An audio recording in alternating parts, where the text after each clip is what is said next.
warahmatullahi wabarakatuh. Innal hamdalillah, segala puji bagi Allah Subhanahu wa taala. Nahmaduhu wa nasta'inuhu wa nastaghfiruh.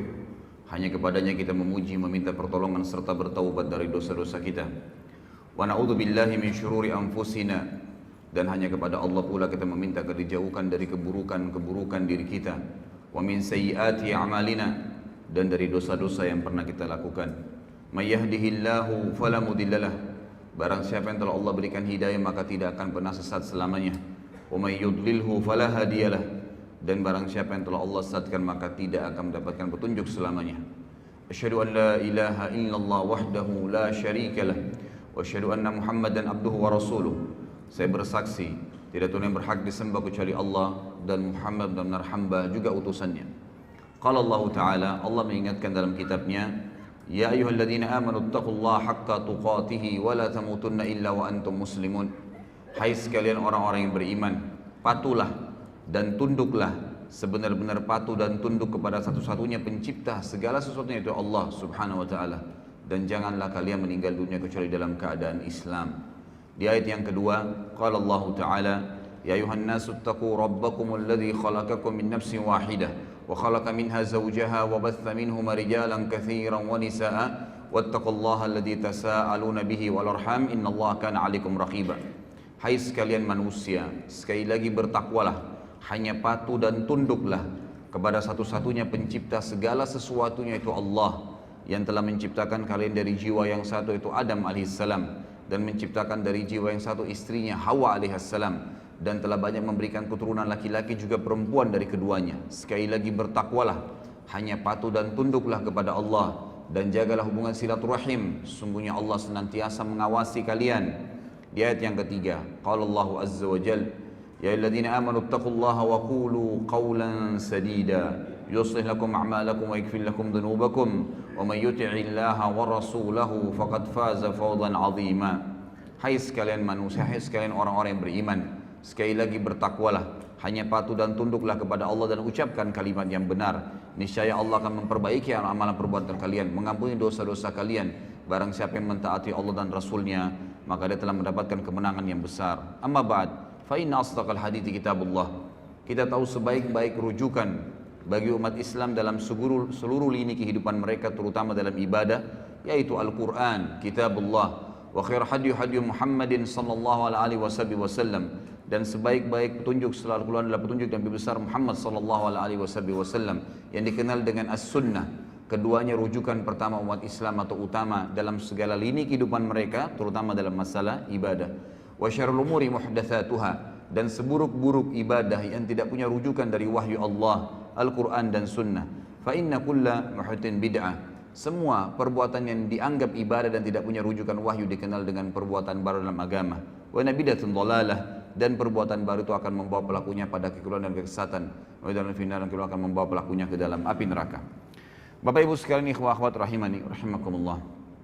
Tentu yang paling pertama yang layak kita ucapkan adalah segala puji bagi Allah yang telah memudahkan kita untuk berkumpul di rumahnya ini, dan juga untuk menghadiri majelis ilmu, serta sebagaimana sudah saya bahasakan kepada teman-teman panitia, insya Allah saya usahakan dengan izin Allah setiap bulan kita lowongkan, setiap bulan akan ada tablik akbar khusus untuk membahas tentang kisah-kisah sahabat Nabi. Dan ini memang pertemuan pertama kita membahas tentang sahabat yang termulia, yaitu Abu Bakar radhiyallahu anhu. Ada beberapa alasan kenapa saya memilih tema sahabat ini. Yang pertama, saudaraku, banyak sekali umat Islam yang tidak tahu, bahkan tidak pernah mau tahu siapa saja orang-orang yang telah sukses sebelum mereka, baik dunia maupun akhirat. Yang mereka pikirkan adalah orang-orang yang masih hidup bersama mereka, yang dianggap belum berhasil sebenarnya. Mereka baru berhasil di poin-poin tertentu, di substansial kehidupan, belum semuanya, gitu kan. Tapi ada orang-orang yang telah mendahului kita dari orang-orang saleh terlebih dahulu. Mereka sukses dunia, kaya raya, seperti figur Abu Bakar nanti akan kita jelaskan. Dia seorang pedagang, kalau Anda mau bicara seorang pedagang, dan termasuk miliardernya Mekah. Beliau juga adalah seorang raja nantinya menjadi khalifah. Beliau seorang ayah yang sukses dan memiliki banyak anak serta 4 orang istri. Beliau juga radhiyallahu anhu yang memiliki banyak sekali kelebihan-kelebihan, termasuk tokoh masyarakat Mekah. Beliau adalah pejuang yang paling berani di medan perang. Beliau memiliki prinsip-prinsip hidup, gitu kan. Umur yang panjang sampai 63 tahun dan banyak sekali hal yang luar biasa dari kehidupan beliau sebagaimana akan kita tahu nanti. Dan akan banyak sekali kita akan ambil pelajaran dari kejadian-kejadian dari kehidupan beliau dan semoga Allah memberikan taufiknya untuk itu. Dan juga hal yang lain, saya akan bedah buku ikhwah dan akhwat sekalian. Bukunya adalah Ashabi Rasulullah sallallahu alaihi wasallam, ditulis oleh Syekh Mahmud Al-Misri. Allahu alam ya, setahu saya semenjak saya baca buku-buku tentang sahabat, saya temukan ini buku yang paling lengkap. Jadi kalau ada teman-teman yang berminat, saya sudah titipkan sama panitia, bisa mendapatkan di panitia. Buku ini ada 4 jilid. Ya, buku ini ada 4 jilid. Dan buku ini akan kita bedah setiap bulannya. Jadi kalau kesempatan sekarang kita akan bahas Abu Bakar, maka yang depan insya Allah mungkin Umar bin Khattab dan seterusnya, maka akan terus mengikuti buku ini. Jadi pun kalau ikhwah dan akhwat memilikinya, maka akan terus kita bedah sampai selesai 4 jilid dengan izin Allah subhanahu wa ta'ala. Saya ingin titik beratkan dalam metode penyampaian saya nanti ini, bahasan ini, dan ini bahasan yang cukup panjang sebenarnya. Sejarah Abu Bakar radhiyallahu anhu ini bukan sejarah yang pendek, sejarah yang panjang, dan Allahu alam kita tidak tahu bisa selesai sampai duhur atau tidak. Maka perlu saya tekankan kepada teman-teman bahwasanya saya tidak fokus kepada tanya jawab nantinya, tapi saya akan fokus ke materi. Dan ini yang lebih penting dalam majelis ilmu. Jadi majelis ilmu itu yang dinomor satukan adalah materi yang diterima, bukan pertanyaannya. Kalau Allah mudahin nanti di akhir waktu ada kesempatan untuk bertanya, alhamdulillah, gitu kan. Kalau tidak, maka bisa nanti menghubungi saya di luar materi ini seperti yang disampaikan oleh panitia. Setiap Rabu malam Maghrib Isya ada materi yang rutin saya sampaikan di masjid kita ini. Antara Maghrib Isya materi Kitab Al-Kabair dan kemudian dilanjutkan tanya jawab sampai jam 9 malam, dan itu bebas Anda bertanya apa saja. Saya akan masuk dulu ke judul kita. Judul kita ini menggapai derajat Siddiq bersama Abu Bakar. Karena ada kalimat Siddiq yang saya terima atau yang saya titik beratkan pada saat saya sampaikan judul ke panitia, maka saya akan jelaskan dulu kalimat Siddiq itu sebelum masuk ke masalah siapa itu Abu Bakar dan apa yang kita bisa ambil dan kenapa beliau mendapatkan julukan Siddiq itu sendiri. Saudaraku, Siddiq itu diambil dari kata sadaqa yasduqu yang berarti jujur, tanggung jawab, amanah, penuh kepercayaan. Itu artinya. Kalau seseorang itu memiliki sifat kriteria tadi dari definisinya, maka dia dikatakan siddiq untuk laki-laki dan siddiqah untuk perempuan. Allah Azza wa Jalla menggunakan kalimat siddiq ini di banyak dalam ayat Al-Quran. Ada orang-orang yang memang Allah sebutkan, seperti misalnya Allah sebutkan tentang Yusuf alaihissalam dalam surah Yusuf urutan 12 ayat 46. Allah subhanahu wa ta'ala berfirman, A'udzu billahi minasyaitonir rajim, Yusufu ayyuhas siddiq. Al-ayah. Tentu ada lanjutan ayatnya, tapi ini saksi bahasan. Wahai Yusuf, ya, orang yang siddiq. Karena Yusuf alaihissalam adalah orang yang penuh dengan amanah, tanggung jawab, kejujuran dan kepercayaan penuh.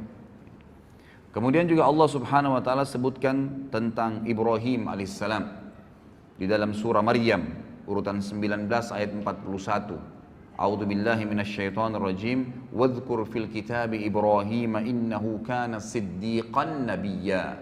Al-ayah. Dan ingatlah tentang kisahnya Ibrahim.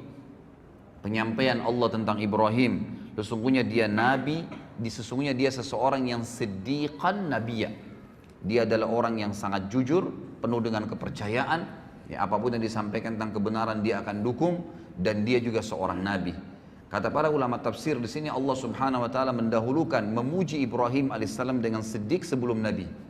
Berarti siddiq ini punya kedudukan tersendiri, karena sebab utama para nabi-nabi ditunjuk oleh Allah justru karena mereka punya sifat sidq. Jadi ini asasnya, nanti kita akan titik beratkan. Jadi dengan adanya sifat sidq tadi, kejujurannya, amanahnya, tanggung jawabnya, kepercayaan penuh tentang kebenaran sehingga dia siap mempertahankan dan membela kebenaran tersebut, itu yang akan membuat Allah Subhanahu wa taala menunjuk mereka, memberikan mereka posisi ya sebagai nabi. Sebagaimana nanti akan kita titik beratkan banyak poin-poin masalah ini. Kemudian Allah Subhanahu wa taala juga menyebutkan tentang Maryam alaihissalam, ibunya Nabi Isa. Ya. Di dalam firman-Nya surah Al-Maidah urutan 5 ayat, ya ini kurang jelas saya tulis ya, sekitar 100 ayat 150-an. A'udzu billahi minasyaitonir rajim. Mal masih ibnu Maryam illa rasulun qad khalat min qablihi ar-rusul wa ummuhu siddiqah. Kana ya'kulani at-ta'am. Unzur kaifa nubayyinu lahumul ayati thumma anzur anna yufakun.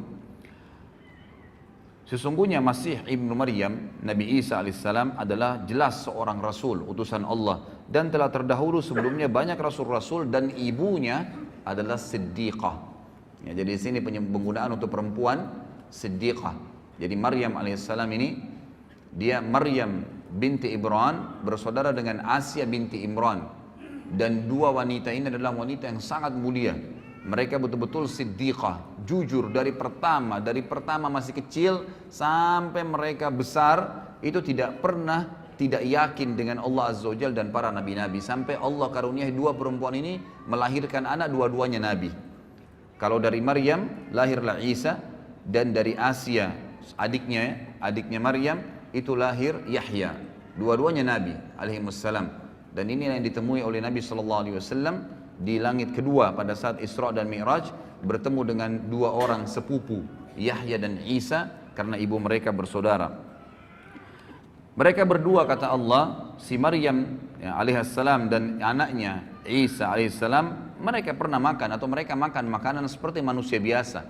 Ini bantahan terhadap orang Nasrani yang mengatakan Isa adalah anak Tuhan.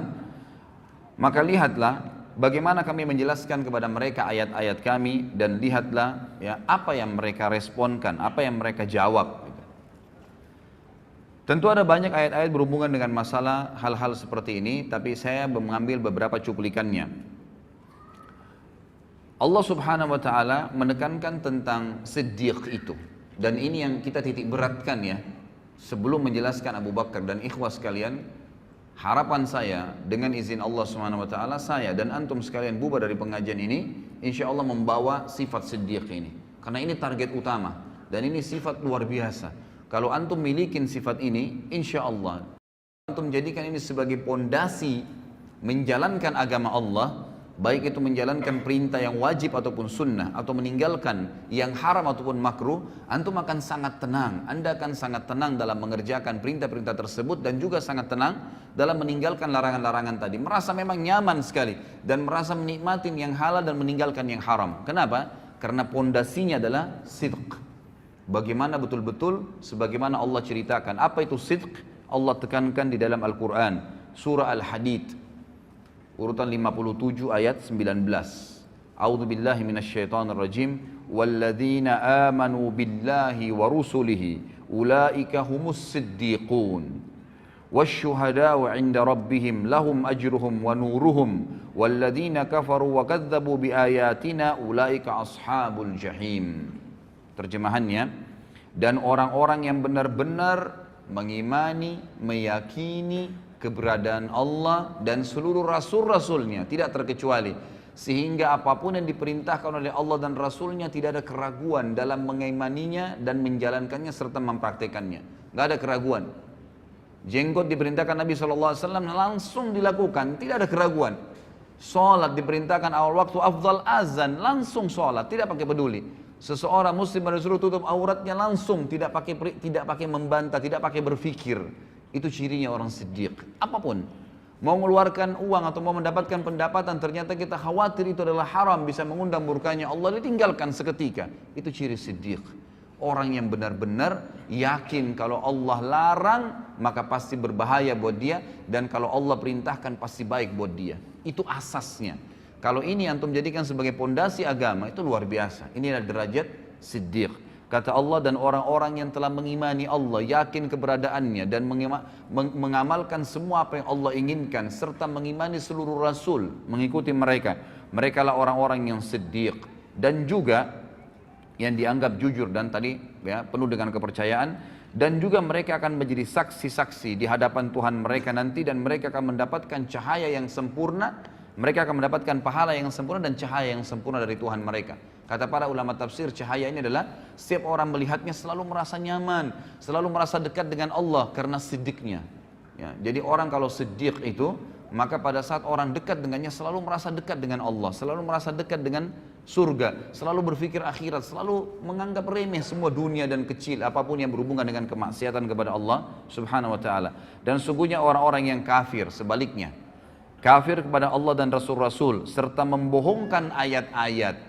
Gak ada surga, gak ada itu alam barzah. Siapa yang bilang orang kalau ibadah itu dapat pahala banyak, sekian gunung, sekian ini dan seterusnya? Siapa yang bilang orang kalau kena maksiat itu lalu dihukum oleh Allah? Subhanallah, saya kemarin tabligh akbar di Makassar. Saya ngisi tema tentang kenalilah Tuhanmu kau akan bahagia. Pada saat saya jelaskan ikhwas sekalian, itu ayat atau hadis Nabi SAW tentang penciptaan langit, 7 lapis langit dan sampai Sidratul Muntaha, bagaimana besarnya Allah Azza wa Jalla, bagaimana besarnya singgasana. Itu ada yang bertanya, ya, mengatakan, dari mana Anda mengetahui bahwasanya langit itu seperti itu tadi yang diceritakan, dan bagaimana bisa Anda mengetahui ada Sidratul Muntaha, kemudian ada arsy-Nya Allah dan Allah itu ada? Apakah Anda pernah ke sana? Begitu pertanyaannya. Luar biasa ini. Lalu saya bilang, yang dari tadi saya jelaskan 2 jam ini tentang Allah Azza wa Jalla ada, Nabi SAW yang sampaikan, ayat-ayat Al-Quran. Apakah Anda masih bertanya lagi, saya apakah pernah ke sana melihatnya? Sama saja dia mengatakan, saya tidak percaya, gitu kan? Ya kalau Anda nggak percaya silahkan. Ini orang jelas lawannya siddiq tadi. Sidq itu apapun yang disampaikan oleh Allah dan Rasulnya, apapun, tidak mungkin kita ragu, nggak boleh ragu. Sebagaimana nanti kita akan ambil dari pelajaran Abu Bakar radhiyallahu anhu yang luar biasa dalam, memang orang nomor 1 dalam orang yang mendapatkan gelar siddiq dari umat Muhammad sallallahu alaihi wasallam. Kata Allah, dan orang-orang yang kafir tidak meyakini dan membohongi ayat-ayat kami, maka merekalah penghuni api neraka. Sebaliknya, tambahan juga ikhwah dan akhwat sekalian rahimani rahimakumullah, bahwasanya orang yang mencapai tingkat siddiq ini adalah orang-orang nanti akan diberikan surga tertinggi di akhirat nanti. Sebagaimana Allah Subhanahu wa taala menjelaskan dalam surah An-Nisa urutan 4 ayat 69. A'udzu billahi minasyaitonir rajim. Wa may yuti'illaha war-rasul fa ulaika ma'al ladzina an'ama Allahu 'alaihim minan nabiyyin was-siddiqin wasyuhada'i was-salihin wa hasuna ulaika rafiqa. Yang kurang lebih artinya, barang siapa yang mentaati Allah dan Rasulnya, semua yang Allah katakan dibenarkan, diamalkan, dipastikan tidak ada yang benar kecuali itu, dan juga diperintahkan oleh Rasulnya Muhammad SAW dipastikan benar, dan dia bangga dengan penampilan Islamnya, dengan makanan Islamnya, minuman Islamnya, ekonomi Islamnya, dengan politik Islamnya, semua dibenarkan, maka mereka lah orang-orang yang mendapatkan nikmat. Allah berikan nikmat dan Allah gabungkan mereka bersama dengan para nabi-nabi. Dan kata para ulama tafsir, nabi-nabi memiliki tempat di Firdaus, surga Firdausil A'la yang tertinggi. Lalu Allah SWT sebutkan, ya, selain nabi-nabi yang akan mencapai dari itu adalah orang yang datang setelah nabi, minan nabiyyin langsung was-siddiqin, dan orang yang membenarkan semua dan yakin serta bangga dengan itu. Memang kita bangga. Dan ini memang ikhwas sekalian, saya pilih tema ini luar biasa, saya dapatkan krisis kebanggaan muslimin sekarang terhadap agama mereka.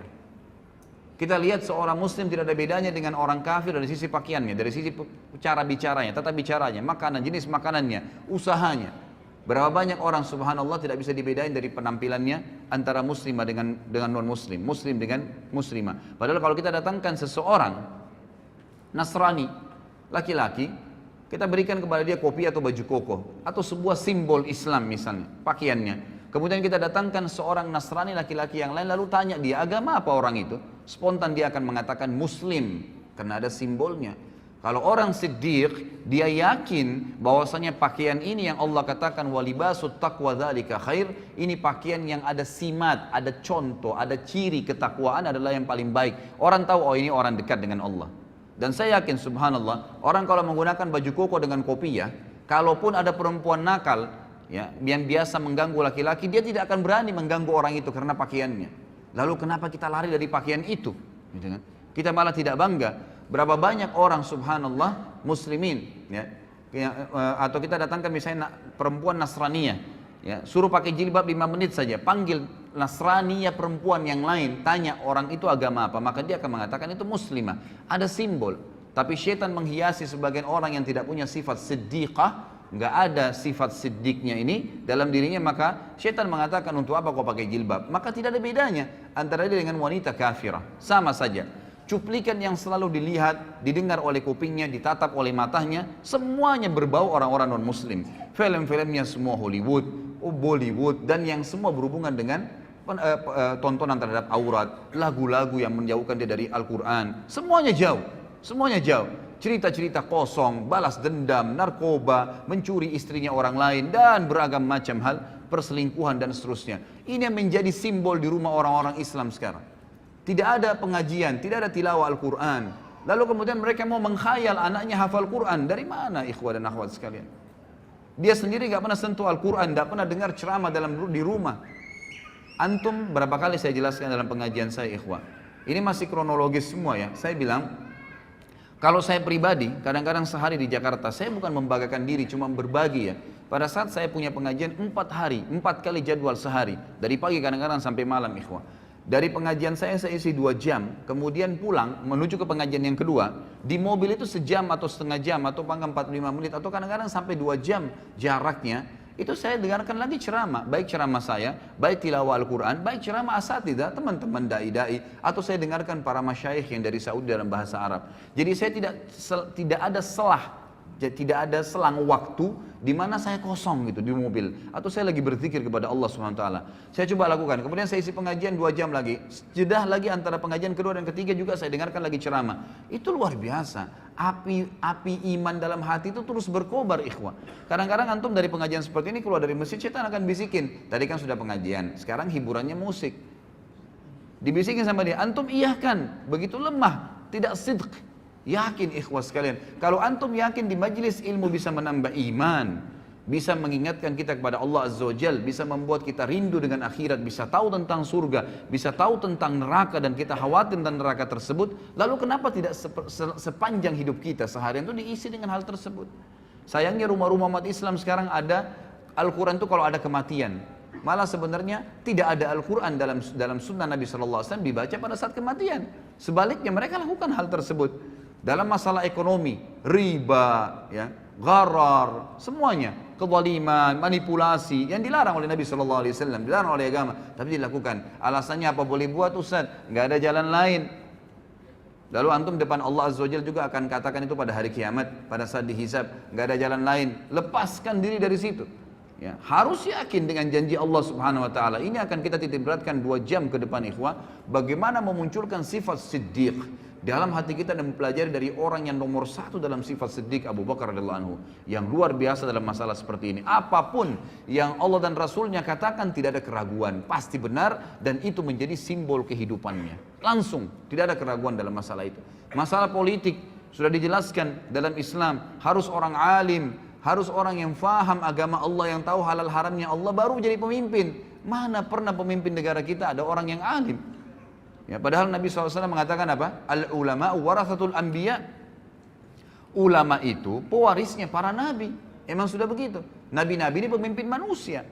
Sekarang kalau ada kiai, ada ustadz, ada da'i, dicalonkan jadi presiden, disorotin oleh masyarakat. Untuk apa da'i masuk di politik? Subhanallah. Lalu kalau bukan ustadz atau ada da'i atau ulama yang memimpin anda, siapa yang akan pimpin anda? Orang-orang fasik seperti sekarang? Yang membiarkan tempat kemaksiatan terbuka, pelanggaran-pelanggaran agama Allah dilakukan, riba merajalela mencekik lehernya umat-umat Islam, anak-anak muslimah dan muslim kita yang akhirnya terbengkalai, dipaksanya ini dan dipaksakan itu, dan seterusnya, gitu kan? Maka ini keliru sekali. Bukankah Nabi SAW datang ke Madinah lalu menjadi pemimpin pada saat beliau datang dan beliau menobatkan diri menjadi raja sekalian Nabi di Madinah karena beliau adalah seorang yang paling alim, tahu halal haramnya Allah? Bukankah Nabi SAW wasiatkan Abu Bakar radhiyallahu anhu penggantinya setelah beliau adalah orang yang paling alimnya sahabat, paling tahu halal haramnya Allah? Bukankah Abu Bakar menulis wasiat pada saat mau meninggal mengatakan, aku meninggalkan wasiat yang manusia yang paling bertakwa sama Allah dan paling paham halal halalnya Allah adalah Umar bin Khattab? Bukankah Umar bin Khattab lalu menunjuk Uthman bin Affan Bukankah Uthman dan masyarakat Madinah akhirnya menunjuk, ya, masyarakat Madinah menunjuk Ali setelah itu karena dianggap orang yang paling alim setelah Uthman dan seterusnya. Kita lihat bagaimana Khulafaur Rasyidin menunjukkan adalah ulama. Ya. Apa kata Nabi SAW dalam hadis sahih riwayat Al-Hakim? Sayati umara'u sufaha. Akan datang nanti sepeninggalku adalah pemimpin-pemimpin yang sangat sufaha. Sufaha itu jamak daripada safih. Dan orang Arab ini ikhwah menyebutkan kata-kata safih itu kalau bodohnya super bodoh. Namanya. Kalau jahal itu artinya bodoh masih ada pinternya. Tapi kalau safih itu artinya bodoh yang tidak ada di tahu apa-apa. Orang yang tidak tahu, tidak ada informasi apapun dengan dia. Maka apa kata Nabi SAW, akan datang pemimpin-pemimpin yang sufaha, yang bodohnya luar biasa. Kenapa Nabi SAW katakan bodoh? Beliau lanjutkan hadis yang mengatakan, umara'u la yahtaduna bihaddi wa la yastannuna bisunnati. Pemimpin-pemimpin yang tidak akan pernah mengambil petunjuk dariku. Enggak mau nunjuk petunjuk Nabi Muhammad SAW. Tidak mau tahu halal haramnya Nabi SAW. Nabi SAW ya seorang Nabi Muslim, ya sudahlah. Saya juga Muslim, tapi enggak hubungnya dengan politik saya. Subhanallah. Ya. Lalu siapa yang Anda jadikan patokan? Belanda, Inggris, negara-negara barat, orang-orang kafir yang kufur kepada Allah Subhanahu wa taala. Lahirlah sistem demokrasi yang akhirnya siapa yang paling banyak suaranya, siapa yang paling kuat, ya. Orang masanya maka dia yang menang walaupun dia bodoh. Subhanallah khalik, gitu kan. Ini luar biasa karena kita jahilnya, kita tidak tahu tentang apa yang diajarkan Nabi SAW dan kita tidak sidq, kita tidak mempercayai itu. Seakan-akan ragu, benar nggak Islam nih? Benar nggak Islam itu bisa ngatur politik? Padahal 1345 tahun kita memimpin dunia. Bagaimana Anda masih ragu dengan masalah itu? Lalu kata Nabi SAW, wa yastannuna bisunnati, dan tidak pernah ngikutin sunnah-sunnahku. Kita lihat sekarang negara-negara Islam. Jadi kacau balau, jadi gampang semuanya diobrak-abrik, jadi gampang naik pemimpin, ya tidak ada opsi lagi. Ini atau itu, dua-duanya nggak baik, dua-duanya begini. Karena Anda tidak kembali kepada sistem yang sebenarnya. Allah Azza wa Jalla sudah tuntunkan di dalam kitabnya. Jadi kata Allah Subhanahu wa Ta'ala, dan orang-orang yang mentaati Allah dan Rasulnya dalam segala lini ikhwah. Al-Quran dan Sunnah di atas segalanya. Allah dan Rasulnya di atas segalanya. Di atas politik, di atas ekonomi, di atas rumah tangga, di atas jabatan, di atas pendapatan, di atas segala-galanya. Itu baru dikatakan orang itu sidq. Orang yang benar-benar yakin dan percaya penuh terhadap apa yang Allah dan Rasulnya turunkan. Barang siapa yang mentaati Allah dan Rasulnya, maka mereka lah yang akan bersama diberikan nikmat kepada Nabi-Nabi dan orang-orang yang siddiq, orang-orang yang terpercaya tadi, dan syuhada, orang yang mati syahid, wassalihin, dan orang-orang yang saleh, wa hasuna ulaika rafiqa, dan mereka lah sebaik-baik orang, ya, sebaik-baik orang. Baik ikhwas sekalian, sebelum masuk ke Abu Bakar juga, saya menemukan ada tema yang menarik dari buku ini. Sebelum jauh membahas masalah Abu Bakar radhiyallahu anhu, di sini ada disebutkan di buku ini. Nanti kalau Anda memiliki buku ini atau antum memiliki buku ini, ada poin yang saya kemarin sempat terlintas membaca sepintas gitu. Lalu saya temukan memang ini poin yang tidak boleh luput dalam materi seperti sekarang kita ini. Ikhwah sekalian, demi Allah ikhwah, saya bersumpah di atas podium ini. Kita ini umat yang terbaik. Umat Islam, umat yang terbaik. Kita memiliki syariat yang paling sempurna dari Allah dan Rasulnya Muhammad SAW. Tidak boleh ragu dengan masalah itu. Kita tidak perlu agama lain. Kita tidak perlu dengan siapapun. Orang lain menjadikan umat Islam sebagai kiblat, iya. Tapi jangan kita yang berkiblat dengan mereka. Karena mereka berkiblat pada hal-hal yang melanggar dan kufur kepada Allah pencipta langit dan bumi. Sementara kita ini di bawah tuntunan pencipta langit dan bumi. Bagaimana bisa seorang muslim ragu? Dan ikhwah sekalian, kita akan bacakan dalil bagaimana umat Muhammad SAW adalah umat yang terbaik. Dan kita adalah umat memang yang mestinya memimpin dunia. Memang sudah begitu. Jadi tidak boleh ragu dengan masalah itu. Dengarkan ikhwah. Kata Allah Subhanahu wa Ta'ala di dalam Al-Quran, surah Al-Imran ayat 110. Kalau pegang buku ini bisa lihat halaman masih awal-awal ya, halaman 41.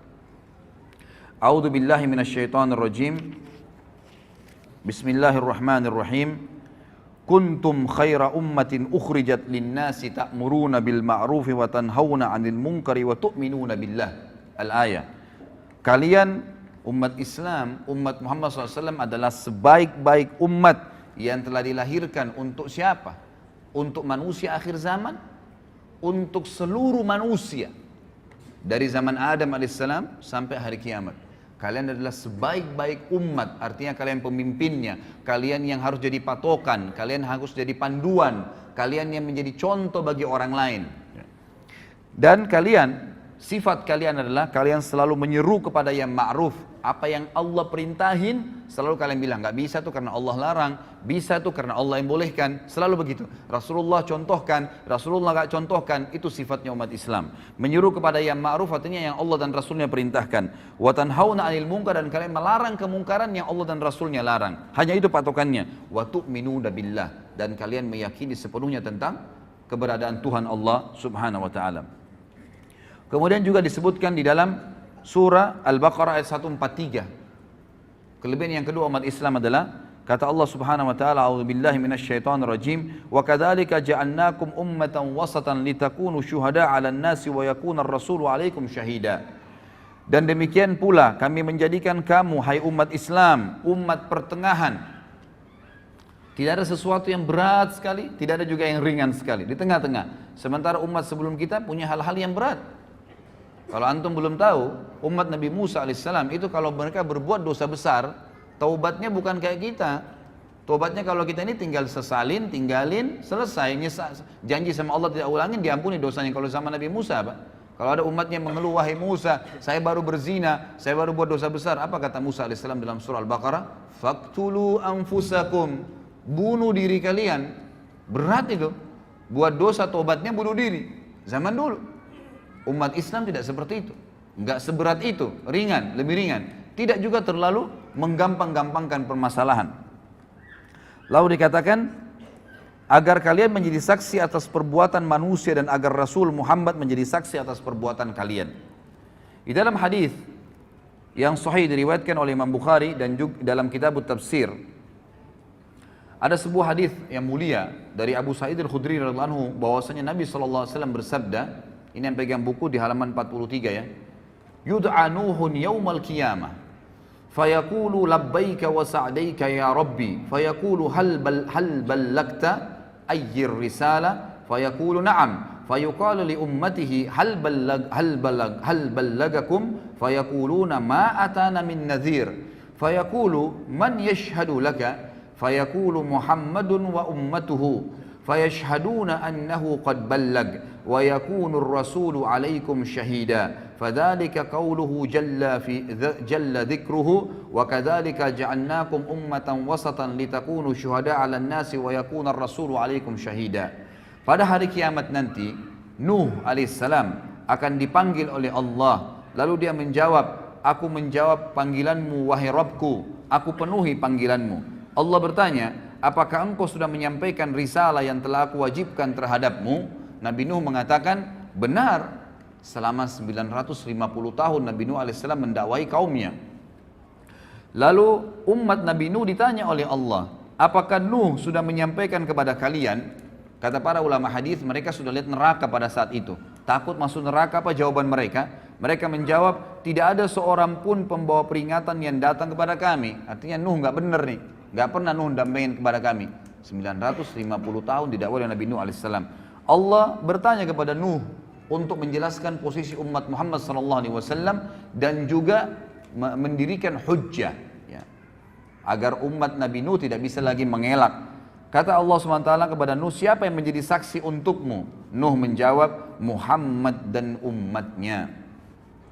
Maka umat Muhammad SAW pun semuanya datang, tidak terkecuali, bersaksi bahwa Nuh telah menyampaikan dan Rasulullah SAW menjadi saksi atas mereka sebagaimana Allah telah firmankan dalam Al-Quran. Dan demikian pula kami telah menjadikan kamu umat Islam, umat pertengahan agar kamu menjadi saksi atas perbuatan manusia dan agar Rasul Muhammad menjadi saksi atas perbuatan kalian. Di dalam hadis yang lain, kata Nabi SAW dari Jabir radhiyallahu anhu, hadis ini diriwayatkan oleh Ibnu Abi Hatim dengan sanad jayyid dan juga disebutkan dalam Al-Hafidh dalam Fathul Bari maksudnya. Kata Nabi SAW, ma min rajulin minal umami illa wadda annahu minna ayyatuhal ummah ma min nabiyyin kadzabahu qaumuhu illa wa nahnu syuhada'uhu yaumal qiyamah an qad ballaga risalatallahi wa nasaha lahum. Tidak ada seorang pun dari umat-umat sebelum kita, kata Nabi SAW, kecuali dia berharap berasal dari kita, wahai umat Islam. Ini perkataan Nabi ya. Sekali lagi kata Nabi SAW, ketahuilah tidak ada seorang pun dari umat-umat sebelum kita, karena kita ini umat terakhir, gitu kan. Kecuali karena nabi-nabi mereka sampaikan nanti akan datang umat terakhir, nabinya paling sempurna, umatnya paling baik, paling banyak pengikutnya, paling pertama masuk surga, banyak kelebihan-kelebihan nanti. Lalu mereka kecuali berharap, semuanya berharap umat-umat sebelum kita, termasuk golongan kita ini. Termasuk golongan kita umat Islam. Tidak ada seorang nabi pun yang didustakan oleh kaumnya kecuali kita adalah saksi-saksinya pada hari kiamat bahwasanya dia telah menyampaikan risalah Allah dan menasihati mereka. Juga disebutkan di dalam hadis yang lain, ini mohon maaf saya tidak bisa bacakan semua karena hadisnya panjang. Saya pindah ke halaman setelahnya, halaman 45. Kata Nabi SAW dalam hadis yang sahih diriwayatkan oleh Ahmad dan Tirmidzi juga Ibnu Majah. Dan ini dihasankan oleh Syekh Albani sebagaimana dijelaskan dalam footnote-nya. Kata Nabi SAW, innakum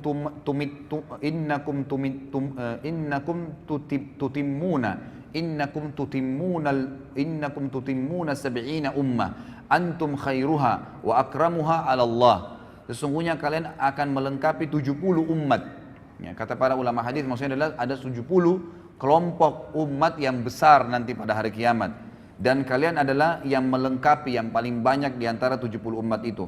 Kalian adalah yang terbaik dan termulia bagi Allah. Di dalam hadis yang lain diriwayatkan oleh Ahmad dan Tirmidzi dari Anas dan Syekh Albani mengatakan untuk mensahihkan hadis ini, kata Nabi SAW, mathalu ummati mathalul matar la yudra awwaluhu khairun am akhiruh. Umatku ibaratnya hujan, tidak diketahui mana yang paling baik, apakah yang pertama atau yang terakhirnya. Maksudnya apa? Semuanya baik. Umat Islam ini semuanya baik. Selama mereka amalkan agamanya, maka mereka adalah yang terbaik. Tidak ada bedanya antara satu dengan yang lainnya. Juga kata Nabi SAW di dalam hadis yang sahih riwayat Abu Daud, Tabarani dan juga Hakim, Nabi SAW bersabda, ummati hadhihi ummatun marhumatun laysa 'alaiha 'adzabun fil akhirah innama 'adzabuha fid dunyal fitan wazzalazilu wal qatlu wal balaya. Umatku ini adalah umat satu-satunya yang dikasihani oleh Allah, tidak ada azab atas mereka di akhirat. Maksudnya orang-orang ya yang umat Islam ini umumnya kata ulama hadis sebelum mereka meninggal itu diberikan kesempatan untuk bertaubat, selalu diingatkan oleh Allah Subhanahu wa taala. Jadi betul-betul orang yang masuk ke neraka nanti dari umat Islam ini umat-umat yang betul-betul menyimpang, benar-benar tidak mau bertaubat, tidak mau kembali ke jalan Allah Subhanahu wa taala. Akan tetapi azabnya akan datang di dunia dalam bentuk fitnah-fitnah, gempa bumi, pembunuhan, mungkin mereka dibunuh oleh orang-orang lain, dan wabah penyakit.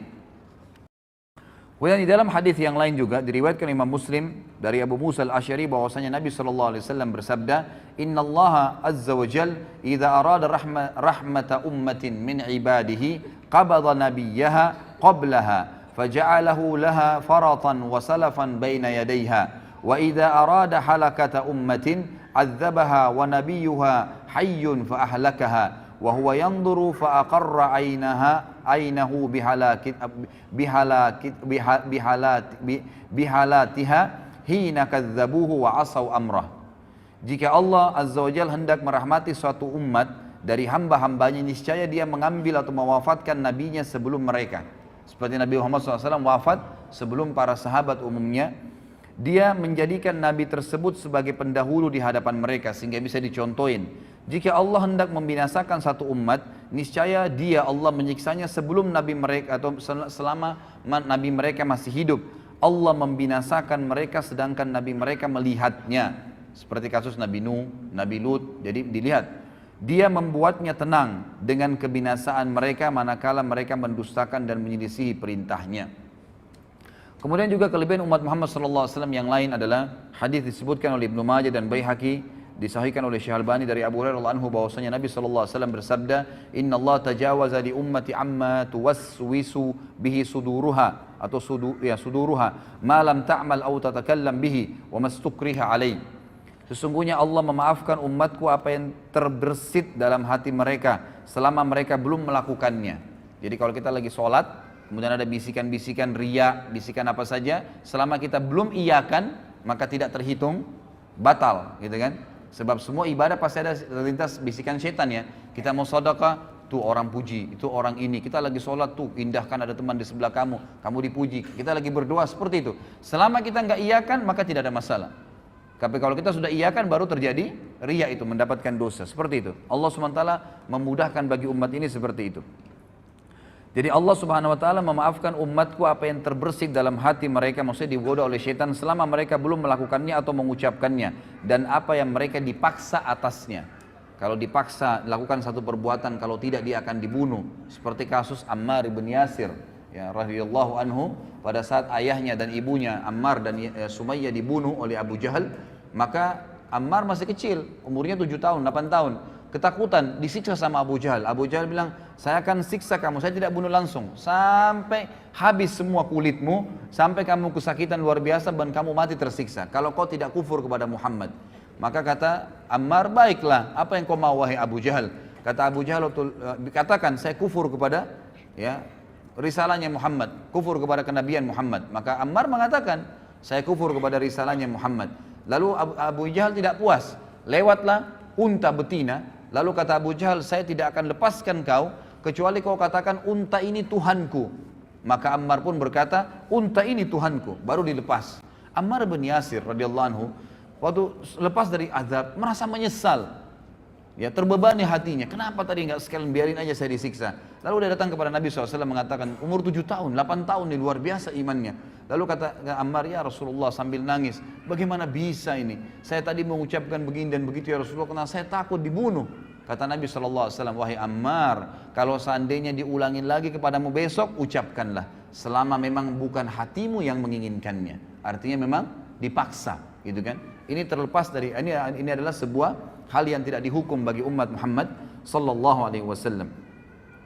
Kemudian juga dikatakan oleh Nabi sallallahu alaihi wasallam di dalam hadis diriwayatkan oleh Ibnu Abi Asim dari Anas dan dihasankan oleh Syekh Albani dalam Sahihul Jami', kata Nabi SAW, Inna Allah Ta'ala kad ajara ummati min an tajtami ala dhalalah.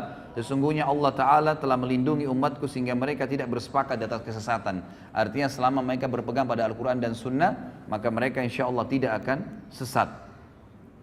Kemudian juga ya, di dalam hadis yang diriwayatkan oleh Imam Muslim dan Ahmad juga Nasai dari Hudzaifah radhiyallahu anhu, bahwasanya Nabi SAW bersabda, fuddilna 'alan nasi bi thalath, ju'ilat sufufuna ka sufufil malaika, wa ju'ilat lana al-ardu kullaha masjida, wa ju'ilat turbatuha lana tahura, idza lam najidil ma, wa u'titu hadhil ayat min akhir suratil Baqarah min kanzin tahtal arshi lam yu'taha nabiyyun qabli. Kami diberikan umat Islam ini 3 keutamaan kata Nabi SAW atas semua manusia. Yang pertama, saf-saf kami dijadikan seperti safnya para malaikat. Nah, jadi memang pengaturan saf salat itu dianjurkan seperti safnya malaikat, sebagaimana sabda Nabi SAW kepada para sahabat dalam hadis Bukhari Muslim, tidakkah kalian mengatur saf kalian sebagaimana para malaikat mengaturnya? Lalu kata para sahabat, bagaimana malaikat mengatur saf mereka ya Rasulullah? Kata Nabi SAW, mereka menyempurnakan saf demi saf, setelah penuh baru pindah ke saf yang kedua, setelah penuh baru pindah saf ketiga dan seterusnya. Yang kedua adalah seluruh bagian bumi ini dijadikan bagi kami sebagai masjid. Boleh dibangun masjid dimanapun tempatnya, selama tanah itu bukan tanah hasil rampasan atau yang haram, maka boleh dibangun masjid.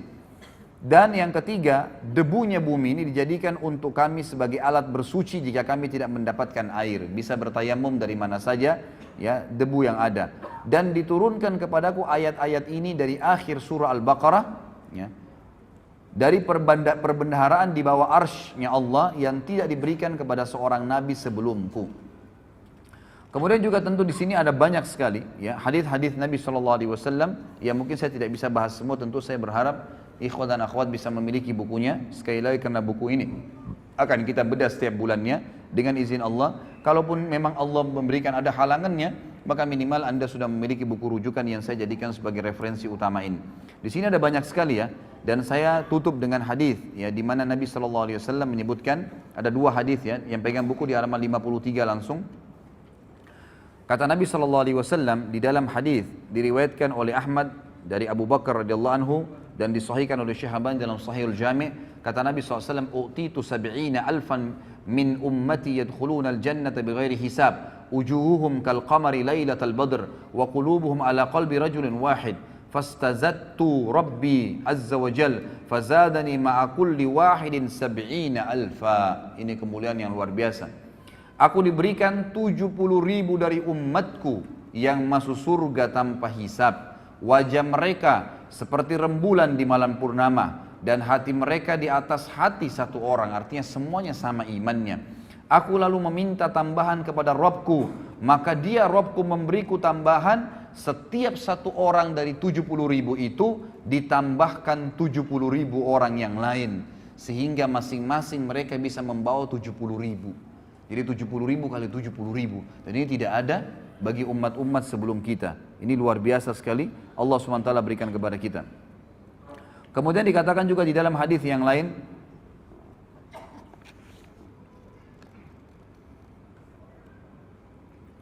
diriwayatkan di halaman 54 ya, footnote nomor 24, diriwayatkan oleh Ahmad, Tirmidzi dan Ibnu Majah dari Burairah radhiyallahu anhu, disahihkan oleh Syekh Albani sama di Sahih Jami', kata Nabi SAW, "Ahlul jannati ishruna wa mi'atu saf, thamanuna minha min hadhil ummati wa arba'una min sairil umam." Penduduk surga itu sebanyak 120 saf nanti jumlahnya, ya 120 saf. 80 darinya itu adalah dari umat ini. 80 saf dari 120 yang masuk surga itu adalah dari umat ini. Sedangkan 40 yang lain adalah 40 yang sisa dari umat yang lainnya. Jadi cuman bayangkan ya, dari Nabi Adam alaihissalam sampai Nabi Isa alaihissalam, berapa miliar manusia, itu cuman 40 saf. Sementara kita ini 80 saf yang masuk ke dalam surga pada hari kiamat. Kata ulama hadis, ini menandakan fadilah yang sangat besar, dan dijanjikan juga umat ini akan sangat banyak jumlahnya, akan sangat banyak pengikutnya. Baik, ini kurang lebih wacana, gambaran tentang pentingnya kita mengetahui kita adalah umat yang terbaik, ikhwah. Maka banggalah dengan agama Islam ini, jalani hidup ini, jadikan Islam sebagai tradisi, dan jangan balik. Garis bawahi kata-kata saya ini, jangan balik, jangan menjadikan tradisi sebagai Islam, nggak boleh. Tradisi, suku, adat, negara, habiskan semua, nggak ada. Bagi saya, karena saya Muslim, Islam yang menjadi tradisi hidup saya. Selesai. Maka kita punya standarisasi tradisi. Mau di Afrika, mau di Eropa, mau orang bule, mau orang hitam, mau orang Arab, mau orang Melayu, mau orang dari manapun, suku manapun, kalau kita bertemu dengannya maka akan sama semua perilakunya, pakaiannya, makanannya, minumannya, tutur katanya, akhlaknya, semua akan sama. Karena yang dijadikan tradisi adalah Islam. Itu yang dititik beratkan, ikhwah. Tidak usah lagi berpatokan dengan agama lain. Tidak usah berpatokan dan menjadikan idola orang-orang non-muslim. Kembalilah kepada orang-orang muslim. Dan kita akan lihat nanti figur pertama yang luar biasa pada hari ini. Kemudian saya kerucutkan bahasan juga sebelum Abu Bakar radhiyallahu anhu. Saya akan sebutkan, ikhwah, di antara umat Islam ini ada lagi orang-orang yang terbaiknya. Jadi tadi kita umat yang terbaik, ada juga di kalangan umat Islam ini orang-orang yang terbaik. Itulah para sahabat ridwanullahi alaihim, sahabat Nabi sallallahu alaihi wasallam, sahabat-sahabat Nabi sallallahu alaihi wasallam yang Allah SWT telah memberikan julukan mereka radhiyallahu anhum wa radu'an. Inilah imam-imam kita. Mereka lah ya panutan-panutan kita, idola-idola kita. Di buku ini ada lebih dari sekian puluh sahabat yang disebutkan, dan satu orang saja, ikhwan dan akhwat sekalian, kalau kita jadikan sebagai rujukan hidup kita, idola kita, sudah cukup untuk selamat dunia akhirat. Bagaimana kalau kita jadikan semuanya puluhan orang ini sebagai idola kita? Cukup mereka, tidak perlu lagi pasang anak-anak muda, wahai anak-anak muslim, pasang poster-poster pemain bola di kamar anda. Untuk apa? Apa yang mau dibanggakan dengan mereka? Dengan keterampilan mereka main bola? Masuk surga ke dengan main bola ini? Bukan berarti tidak boleh main bola ya, olahraga boleh dalam Islam. Tapi sampai pada tingkat anak-anak kita menghafal nama-nama pemain bola dan tidak tahu nama sahabat Nabi. Siapa yang sudah dijamin masuk surga? Siapa yang sudah berjuang dan sebenarnya? Gitu kan? Ini hal-hal yang harus kita sadari dan kita fahamin. Maka kita harus kembali kepada para sahabat. Jadikan mereka sebagai idola-idola kita. Karena bukan mustahil, ikhwah dan akhwat sekalian, sahabat-sahabat terutama 10 yang jamin masuk surga ini, sampai beritanya kepada kita, ya, sampai sekarang seperti yang akan kita bahas nanti ini, itu bukan mustahil, ya, bukan cuma sebuah kisah dongeng yang diceritakan. Tapi kata para ulama, agar kita bisa mencontohin Abu Bakar, Umar, Uthman, Ali, Talha, Zubair, Abdurrahman ibn Auf, hafal nama-nama mereka, kisah-kisah mereka, tahu kehidupan mereka sehari-hari. Maka dengan begitu ya, kita akan bersama-sama dengan mereka di surga. Bukan mustahil, karena kita menciplak saja kehidupan mereka. Itulah yang diinginkan oleh Allah Azza wa Jal melalui sejarah-sejarah mereka yang tetap Allah kekalkan, gitu kan. Dan subhanallah, syaitan-syaitan ingin menyesatkan manusia dengan mencaci maki, mengkafirkan para sahabat ridwanullah alaihim yang telah Allah pilih mereka. Nanti kita akan baca sebentar lagi fadilah dan keutamaan para sahabat. Sehingga di sini ikhwas sekalian, kita tidak butuh lagi panutan siapapun kecuali mereka setelah Nabi Muhammad sallallahu alaihi wasallam. Yang pertama ikhwas sekalian, disebutkan dalam buku ini, Allah Subhanahu wa taala menurunkan banyak sekali Al-Qur'an. Coba buka halaman 59 yang pegang bukunya. Sekali lagi ikhwah dan akhwat, kalau ingin memiliki bukunya ada di depan sama panitia ya. Yang jelas kita membahas di sini jilid pertamanya. Surah Al-Ahzab halaman 59 ayat 23. A'udzubillahi minasyaitonirrajim. Allah SWT mengekalkan dalam Al-Quran, dibaca oleh setiap orang yang beriman tentang para sahabat. Ini ayat ini, satu ayat saja ini sudah cukup membantah orang-orang Syiah ini, yang betul-betul sampai berani mengkafirkan para sahabat. Apalagi figura yang kita bicara sebentar lagi tentang siapa dia. Kata Allah SWT, minal mu'minina rijalun sadaqu ma'ahadullaha alaih, faminhum man qadha nahbahu wa minhum man yantadir wa ma baddalu tabdila. Di antara orang-orang mukmin, maksudnya para sahabat. Ayat ini turun kepada para sahabat. Ada orang-orang yang menepati apa yang telah mereka janjikan kepada Allah. Maksudnya di sini ulama tafsir bilang mereka mati syahid. Mereka berusaha masuk medan perang supaya mati syahid, dan Allah berikan apa yang telah Allah janjikan. Dan ada di antara mereka yang gugur, dan ada pula di antara mereka yang masih menunggu ikut perang, belum mati, ikut perang yang kedua, terus begitu. Ya, karena yakin dengan apa yang Allah janjikan dengan mati syahid itu. Dan mereka sama sekali tidak mengubah janjinya, maksudnya tidak berubah, tidak murtad, tidak ragu, tidak bimbang. Kemudian dalam surah Al-Bayyinah ayat 8 Allah Subhanahu wa taala mengatakan radhiyallahu anhum wa radu an. Allah Subhanahu wa taala ridha kepada mereka dan mereka pun ridha kepada Allah. Mereka pun ridha kepada Allah. Kemudian dalam surah Al-Fath ayat 18 Allah terus memuji para sahabat. Ikhwas sekalian, kalau Allah sudah ridha kepada seseorang, Rabbul Alamin, Tuhan alam semesta, siapa lagi yang kita mau jadikan panutan selain mereka? Yang diridhoi oleh atasannya, diridhoi oleh presiden dan rajahnya, diridhoi oleh keluarganya dan istrinya atau suaminya? Jauh sekali. Diridhoi oleh pencipta langit dan bumi, radhiyallahu anhum wa radu an. Allah sudah ridha kepada mereka, semua sahabat. Di sini jamak, radhiyallahu anhum, tidak terkecuali, gitu kan? Waradu'an, dan mereka juga ridho dengan Allah, ridho dengan agama ini, mereka memilih itu. Kemudian juga dalam surah Al-Fatih ayat 18 halaman 60-nya, a'udzubillahi minasyaitonirrajim, kata Allah SWT, laqad radiyallahu 'anil mu'minina idh yubayyi'unaka tahta asy-syajarati fa'alima ma fi qulubihim fa'anzala as-sakinata 'alaihim wa athabahum fathan qariba. Sungguh Allah telah meridai orang-orang yang beriman. Siapa mereka itu? Sahabat di sini. Ketika mereka berjanji kepadamu, hai Muhammad. Siapa di antara kita pernah ketemu dengan Nabi SAW? Tidak ada. Yang pernah ketemu adalah para sahabat. Ayat ini turun kepada mereka. Kata Allah SWT, sungguh Allah telah meridai orang-orang mukmin ketika mereka berjanji setia kepadamu, hai Muhammad, di bawah pohon. Dia mengetahui apa yang ada dalam hati mereka. Maksudnya Allah tahu hati-hati para sahabat yang bersih dari kekufuran. Lalu dia Allah memberikan ketenangan atas mereka dan memberikan balasan kepada mereka dengan kemenangan yang dekat. Kemudian juga dalam surah Al-Fath ayat 29. Terus bertubi-tubi Allah jelaskan tentang siapa sahabat ini. Inilah idola kita, saudaraku. Kata Allah SWT, a'udzubillahi minasyaitonirrajim, Muhammadur Rasulullah walladzina ma'ahu asyidda'u 'alal kuffari ruhama'u bainahum tarahum ruk'an sujjadan yabtaguna fadlan minallahi wa ridwana simahum fi wujuhim min atharis sujud dzalika mathaluhum fit taurat wa mathaluhum fil injili kazar'in akhraja shat'ahu fa'azarahu fastagladha fastawa 'ala suqi yu'jibu az-zurra'a liyaghidha bihimul kuffar wa'adallahu alladhina amanu wa 'amilus solihati minhum maghfiratan wa ajran 'azima. Muhammad itu, kata Allah SWT, adalah benar-benar utusan Allah. Dan orang-orang yang bersama dengan dia. Siapa orang bersama dengan Nabi SAW? Kita kan? Orang-orang yang nanti belum lahir kan? Orang yang hidup bersama Nabi SAW, sahabat.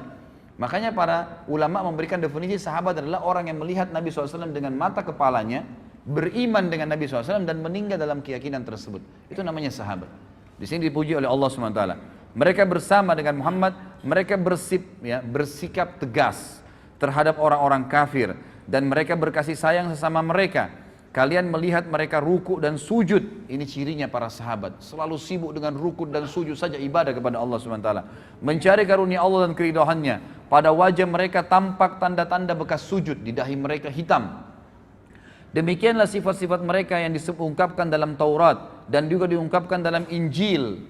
Jadi dalam Taurat dan Injil sudah disebutkan ciri-ciri para sahabat ridwanullahi alaihim. Jadi ini bukan orang-orang yang cuma sekedar dari umat kita saja, maksudnya hanya sekedar dari umat kita dan disebutkan dalam Al-Quran, tapi memang Allah pastikan Taurat, Injil sebelum mereka lahir sudah disebutkan siapa itu sahabat. Luar biasa nih kedudukan sahabat nih. Yaitu seperti benih yang mengeluarkan tunasnya. Kemudian tunas itu semakin kuat, lalu menjadi besar dan tegak lurus di atas batangnya. Tanaman itu menyenangkan hati penanam-penanamnya karena Allah hendak menjengkelkan hati orang-orang kafir. Dengan kekuatan orang-orang yang beriman, Allah menjanjikan kepada orang-orang yang beriman dan mengerjakan kebajikan di antara mereka, sahabat, gitu kan, ampunan dan pahala yang besar. Juga ayat yang lain, Allah SWT menyebutkan dalam surah Al-Hasyr, ayat 9 dan ayat 8 dan ayat 9. Ini semua tentang sahabat nih. Ya, kita bayangkan luar biasanya bagaimana Allah memuji sahabat dalam Al-Quran, dan luar biasanya bagaimana orang-orang Rafidah dan orang Syiah berani mengkafirkan para sahabat yang Allah menyebut mereka sebagai orang yang beriman. Ini luar biasa nih, ya. Sampai mereka mengangkat bendera untuk membunuh, ya, orang-orang yang sudah mengikuti Nabi SAW, ini sahabat-sahabat Nabi. Dan sampai saya dengarkan cuplikan salah satu tokoh orang-orang Syiah sekarang di Iran. Dia membahasakan dalam bahasa Arab, gitu kan, tapi saya tidak ingat namanya. Tadi sempat saya lihat terlintas ada cuplikannya di YouTube, gitu kan. Dia sempat mengatakan munculnya orang-orang teroris sekarang yang banyak membom sana sini dan membunuh-bunuh ini, itu karena memang mereka, ya, tidak faham tentang agama ini.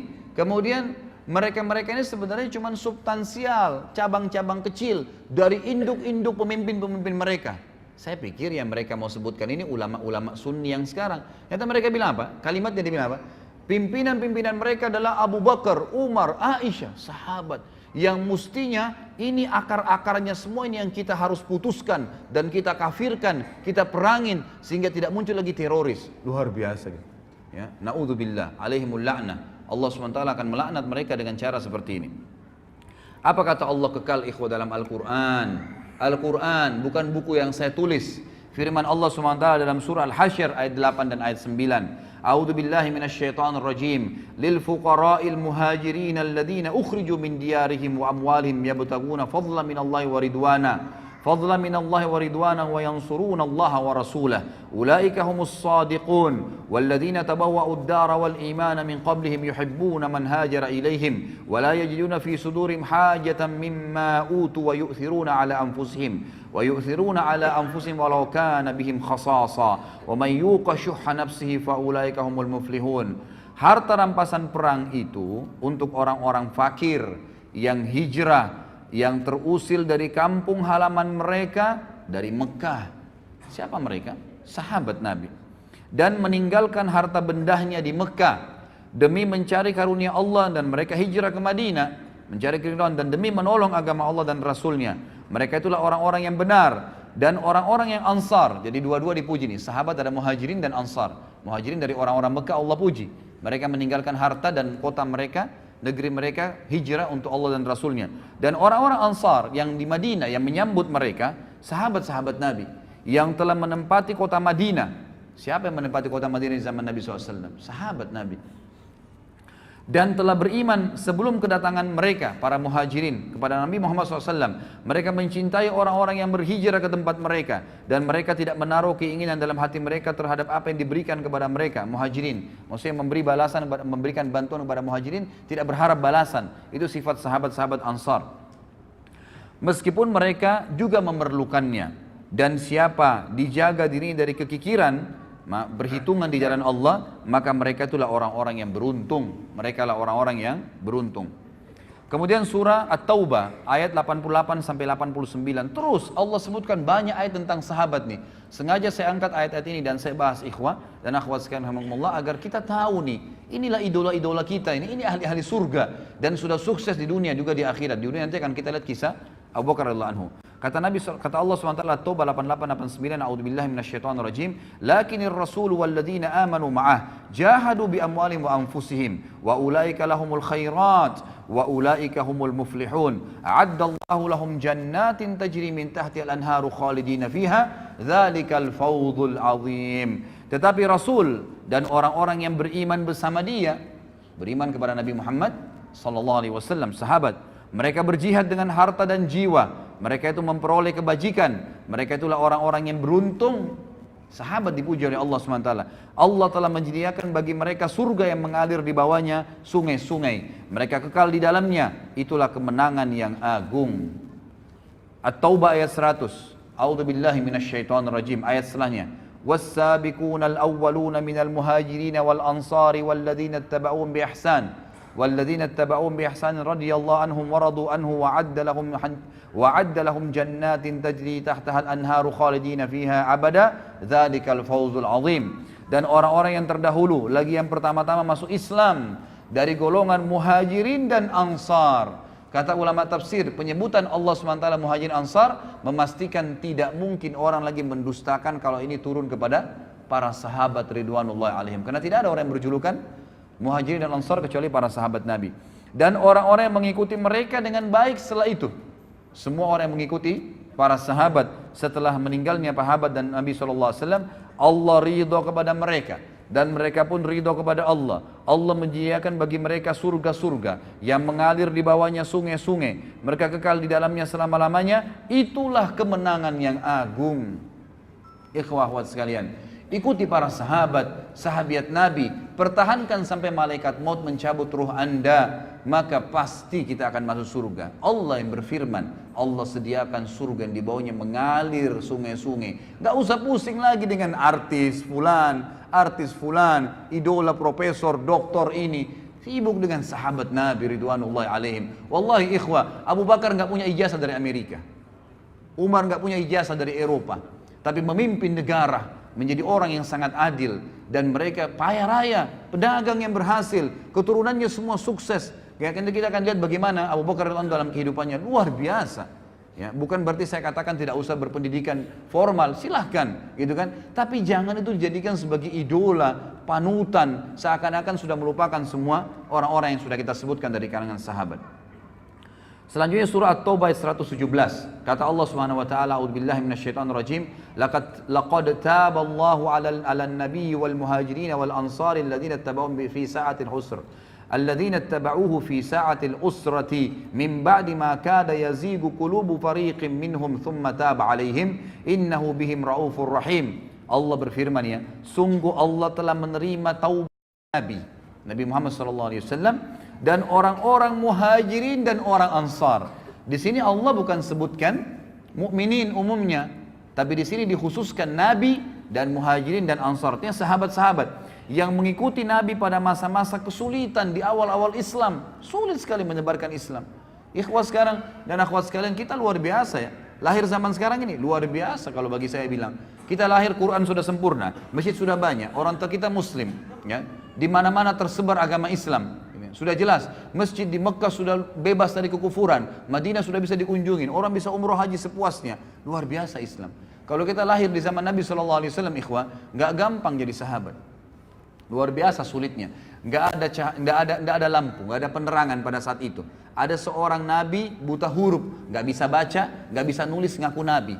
Kira-kira kalau antum hidup di zaman Mekah dulu, beriman nggak? Gitu kan? Tidak ada lampu, nggak ada apa-apa, orang yang hidup bersama-sama di padang pasir lalu ngaku saya Nabi. Apalagi nanti kita bahas masalah Isra dan Mi'raj, ada borak, kuda bersayap, terbang, perjalanan Palestina Mekah sebulan bisa ditempuh dalam satu malam. Mungkin kita bersama dengan Abu Jahal, naudzubillah, gitu kan. Tapi kita hidup sekarang luar biasa, hidup dengan sahabat itu masa-masa kesulitan, luar biasa mereka bisa beriman pada saat itu. Setelah hati segolongan dari mereka hampir berpaling, kemudian Allah menerima taubat mereka. Sungguhnya Allah Maha Pengasih lagi Maha Penyayang terhadap mereka. Kemudian juga ayat yang lain, dan ini saya angkat saja ayat yang terakhir karena ini cukup banyak dalilnya. Dalam surah Al-Kahfi, ya.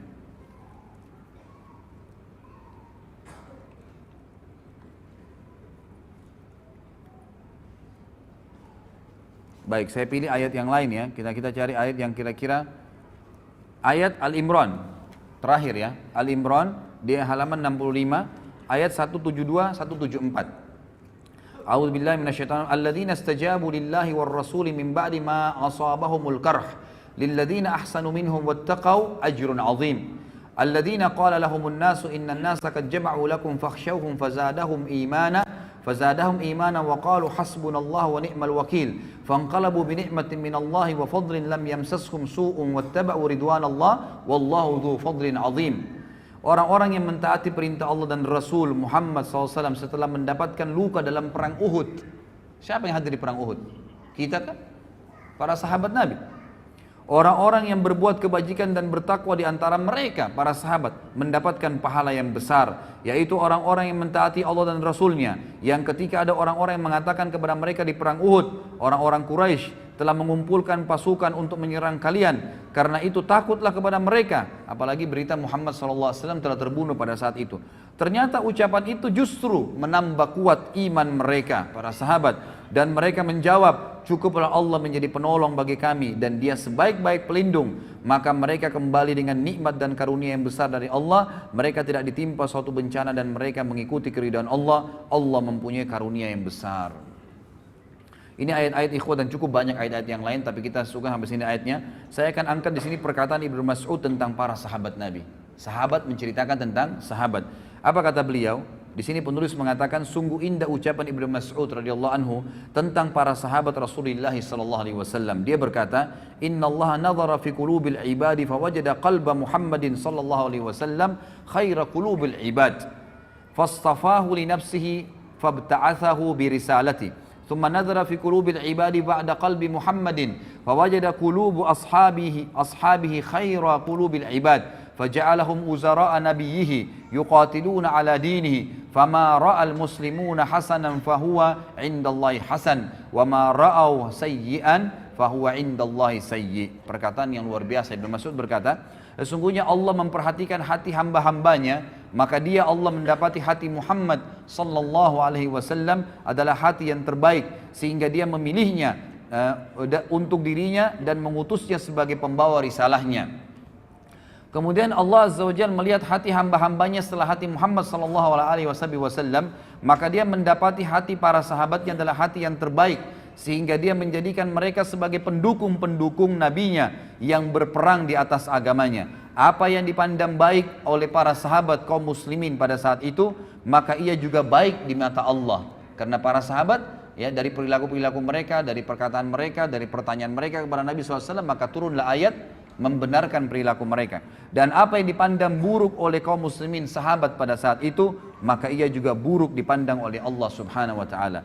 Juga Ibnu Mas'ud pernah berkata, "Man kana mustanna falyastanna biman qad mat, fa innal hayya la tu'manu alaihi al-fitnah." فأولئك أصحاب محمد صلى الله عليه وسلم أبر هذه الأمة قلوبا وأعمقها علما وأقلها تكلفا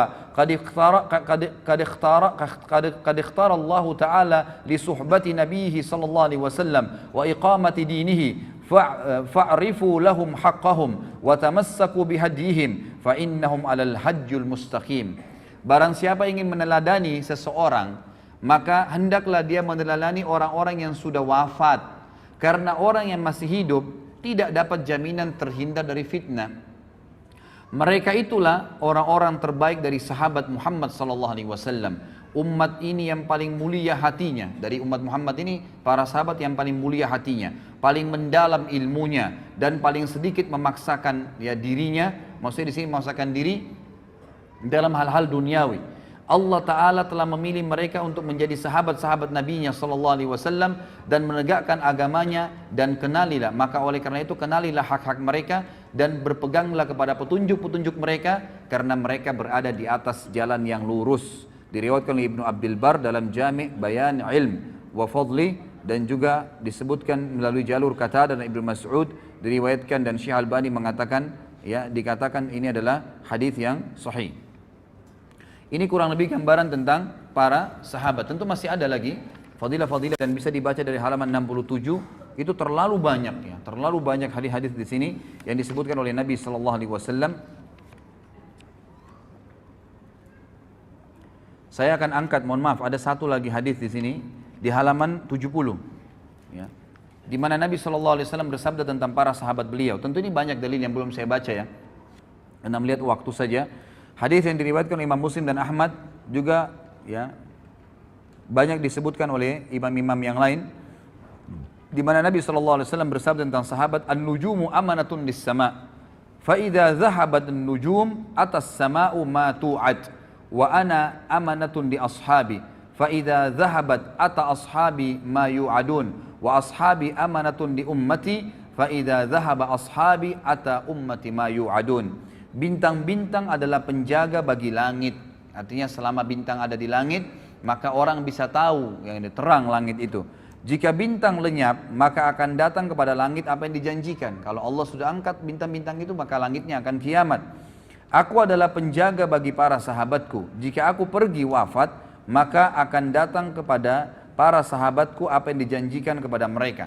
Artinya akan ada, ya, sahabat akan menyebar dan akhirnya mereka juga akan menemukan beberapa kendala, tapi mereka tinggal kembali kepada panduan Nabi sallallahu alaihi wasallam. Sahabat-sahabatku adalah penjaga bagi umatku. Jika sahabat-sahabatku telah pergi wafat, maka akan datang kepada umatku apa yang dijanjikan kepada mereka.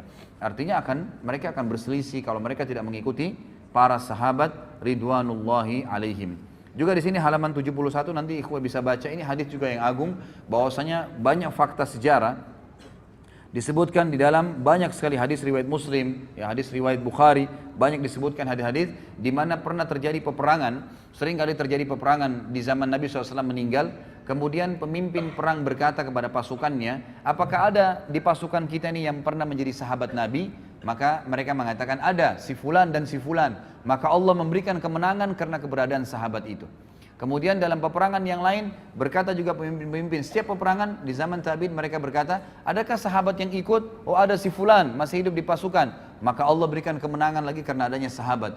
Lalu setelah itu, setelah para sahabat meninggal semua, lalu terjadi peperangan, pernah terjadi fakta lapangan, para tabi'in berkata, ya, seorang pemimpin perang pernah berkata, apakah ada orang di antara kalian yang pernah menemani sahabat Nabi? Maksudnya menjadi sahabatnya Nabi, tabi'in. Maka berkata mereka, ada si fulan dan si fulan. Maka Allah pun memberikan kemenangan justru karena ada di situ muridnya para sahabat ridwanullahi alaihim. Jadi di sini kita bisa lihat bagaimana Allah Azza wa Jalla memberikan kemenangan-kemenangan untuk, ya, pasukan-pasukan jihad karena adanya para sahabat ridwanullahi alaihim. Ini kurang lebih kronologisnya ikhwah sekalian, dan memang agak panjang tadi saya sampaikan agar memang kita menyadari tentang pentingnya kedudukan kita umat Islam dan juga pentingnya kedudukan para sahabat ridwanullahi alaihim. Sekarang kita masuk ke inti bahasan tentang umat nomor satu, ya, atau dari umat ini yang nomor satu, yang dinomorsatukan oleh para ulama, ya, ulama sunni semua sepakat mengatakan umat atau orang yang paling terbaik dari umat Muhammad sallallahu alaihi wasallam setelah Nabi Muhammad adalah Abu Bakar radhiyallahu anhum. Saya akan mulai ikhwah. Abu Bakar ini beliau berada atau berasal dari suku yang masyhur, ya.